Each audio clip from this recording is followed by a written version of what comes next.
Hi guys, welcome back to my channel. Today I am doing the unpopular booktuber opinion tag. I wasn't directly tagged by anybody, but I've seen a few people doing it and thought it'd be fun. I will link the original video below along with the video from Books and La La.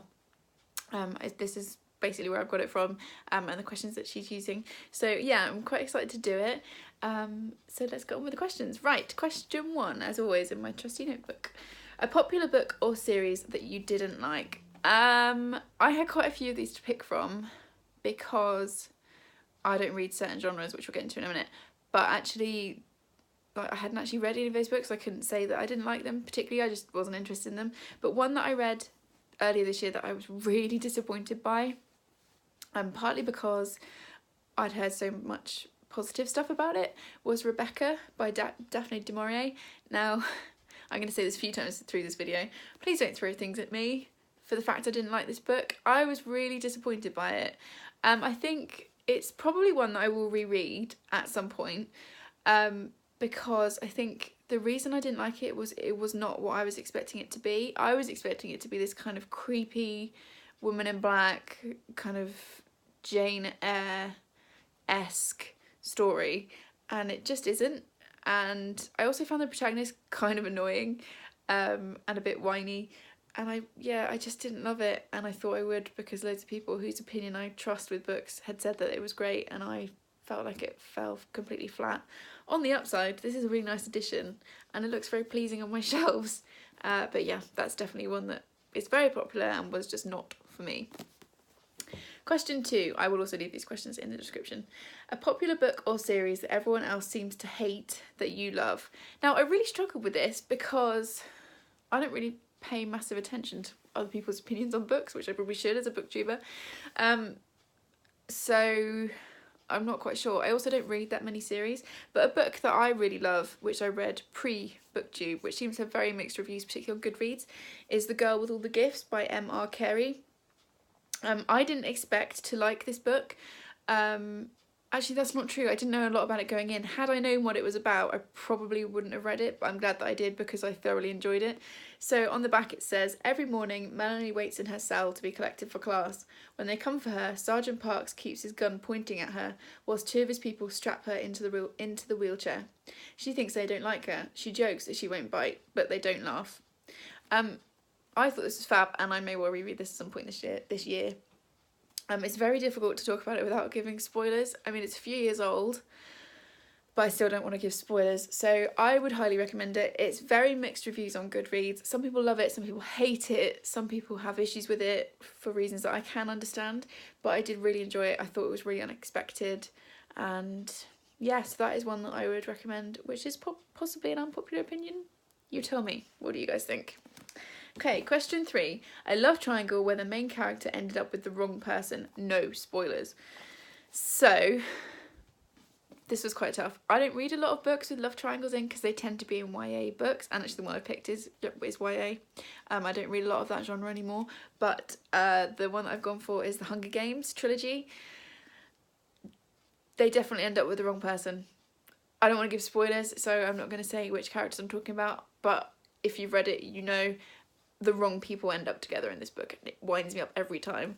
I've actually got the first book in the trilogy on my reread list, so I will at some point reread it this year. I don't know if I'll reread the whole trilogy. This is the last one, Catching Fire. This is a very nice edition.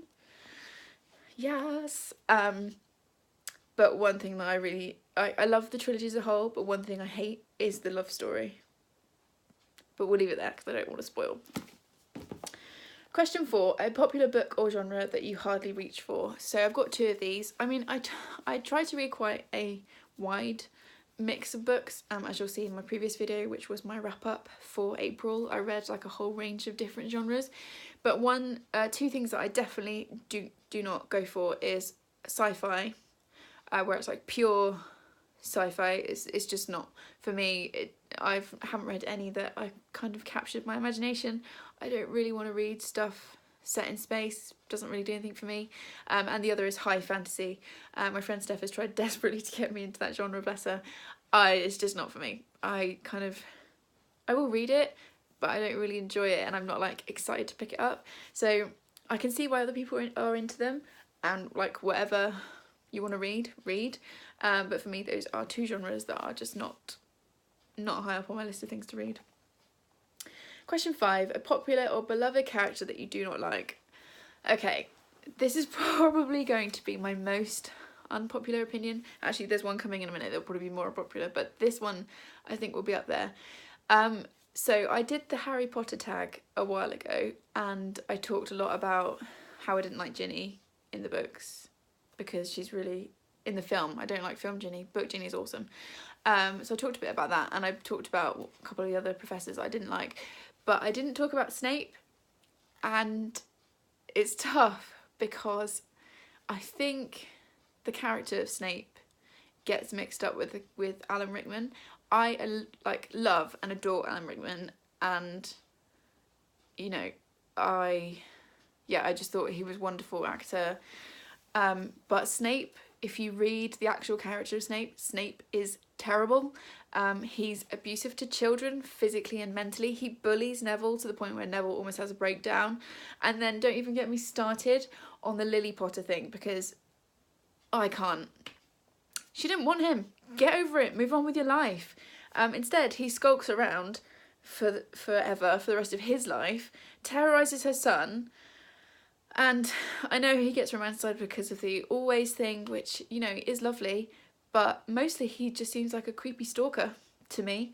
And yeah, I think he's not a good character.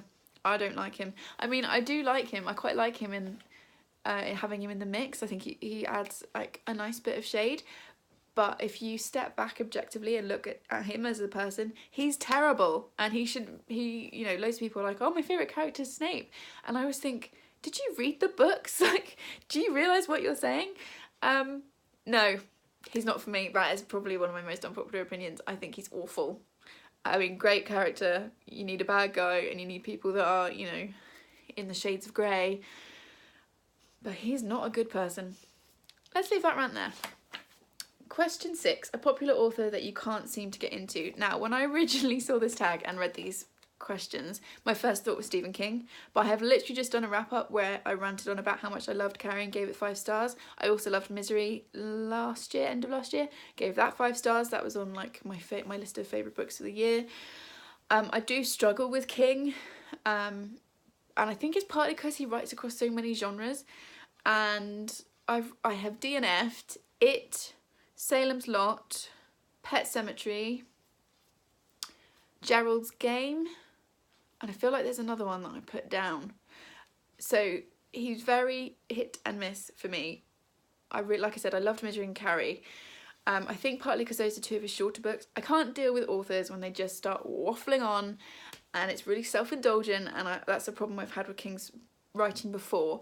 I also have quite a big problem with how he portrays women in a lot of his books, and I've just found him a bit dull and a bit kind of going on and on at you forever.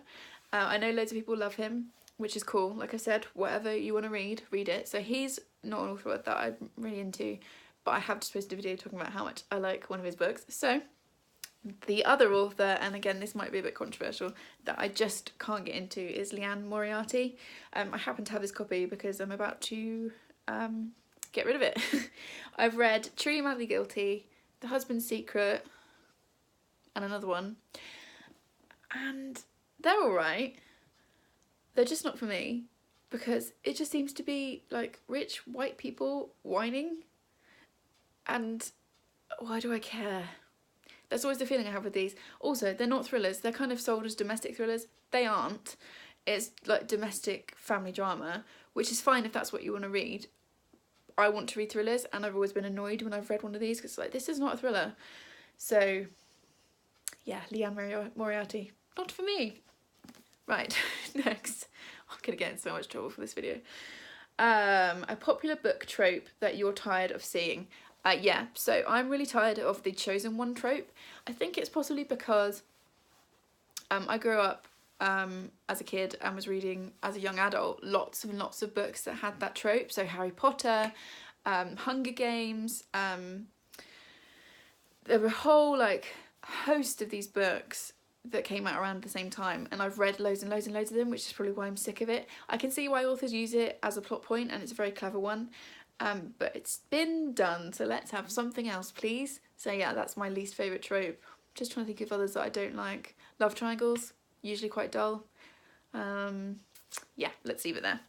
Question number 8, a popular series that you have no interest in reading. So this might be the most unpopular opinion. I have no interest in Game of Thrones.